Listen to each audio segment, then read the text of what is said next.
You got wires going in. You got wires coming out of your skin. You got tears making tracks.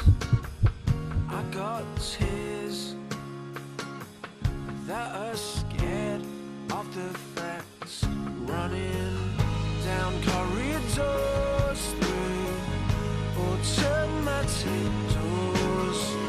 Got to get to you, got to see this through. I see hope is here. My experience started on the 16th of October when I went for my 12-week scan, and they told me that my baby had a serious heart defect. They said it was a condition called polycystic kidney disease. 3 weeks later I gave birth to Riley. He only survived 27 minutes. They told us that babies develop the so-called twin-to-twin transfusion syndrome. Did a surgery, however, one of the babies was very, very weak already. He didn't survive. It all began at 28 weeks. We went for our scan, which got told us that our baby wasn't growing very well. I was admitted to hospital. I was just a ticking time bomb. Ollie was born at 31 weeks premature. It was tough. We had a miscarriage at 5 weeks. That was unknown why. And then another 6 months later, we had another miscarriage at 9 weeks, 6 days. I fell pregnant straight after that one with my daughter Star. They gave her to me and she died in my arms. Got to King's and I went in there and she scanned me and she said, your baby's got a heart defect, that there's nothing could be done for it. And I had to make, me and my husband had to make that heartbreaking decision. For having to actually go through the contractions, knowing that the end result was going to be a dead baby. We found out we were having another baby, but unfortunately, 12 weeks, 12 weeks I had a miscarriage. I fell pregnant again a few months later with Harrison, and we had a CVS at 12 weeks which told us that he had that same condition and they didn't want us to carry on because it wasn't fair on us or the baby. Brought in and had him at 14 weeks plus 5 days. We had an early scan and I had large tumours around the baby. At 22 weeks my waters broke, so I was then admitted to hospital. He was in intensive care for 3 months. He was 12 weeks premature and he struggled the whole way through it. I didn't really have any support outside my family and friends. There wasn't anyone. Words that describe how I felt at that point were guilt, utter despair, scared, really alone. I'm the founder of Making Miracles. We were in a scan room expecting to see for the second time our baby, who we didn't know what the gender at the time, and it went quiet.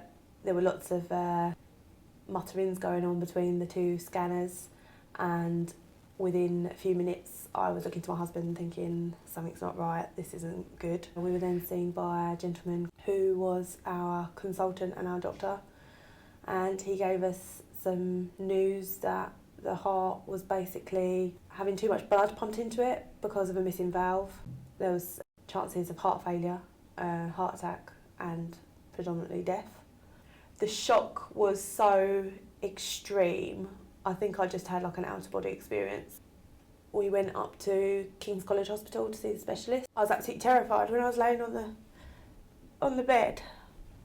My whole body was just shaking, and the lady just said everything that Ranjit had predicted was right.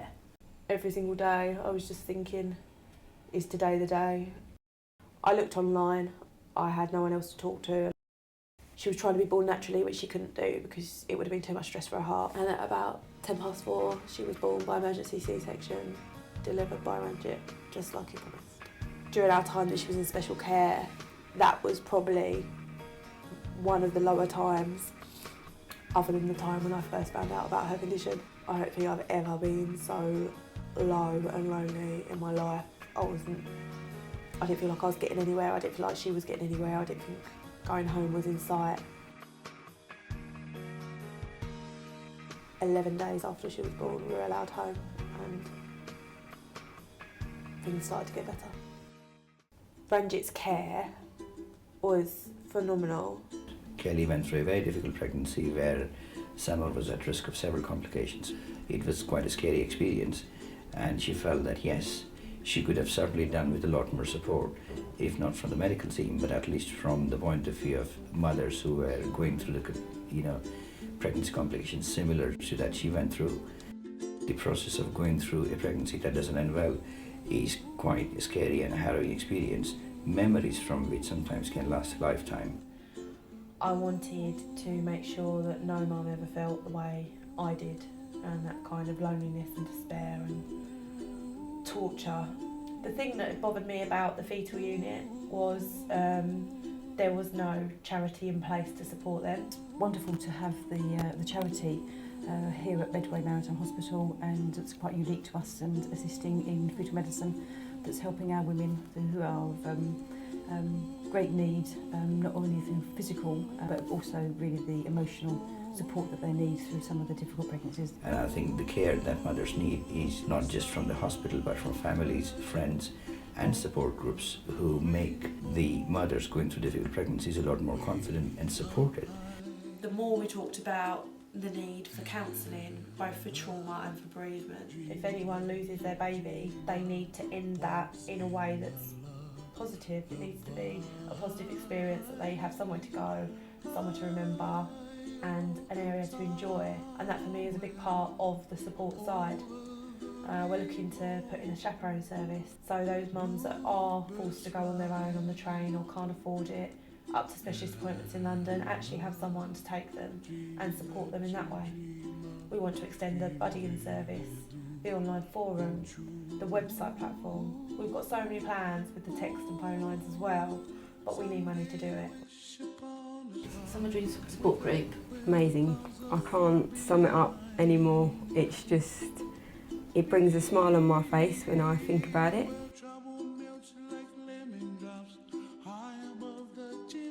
Memorial Garden Project is a fantastic idea. I didn't get any ashes for my baby, and I didn't even know when the funeral was. And that's hard. And it'd be nice just to have somewhere that you can go with your family and to remember, really. No matter if they were born or miscarriage, there's a place for them to go, and I just think that's just touching. I can't bring that to words. I think it's nice because I can take my son down there as well, and for birthdays and things like that, I can let off balloons. I see trees of green and red roses too. I watch them bloom for me and you, and I think to myself, what a wonderful world. Well, I see skies of blue and I see clouds of white and the brightness of day. I like the dark and I think to myself, what a wonderful world. The colors of the rainbow, so pretty in the sky, are also on the faces of people passing by. I see friends shaking hands, singing, how do you do? They really say, I love you. I love the fact that she has taken a germ of an idea to this reality that this charity is, and I only wish her the best. My aspirations for the future are to make Medway better, make Kent better, make England better, and make the world better.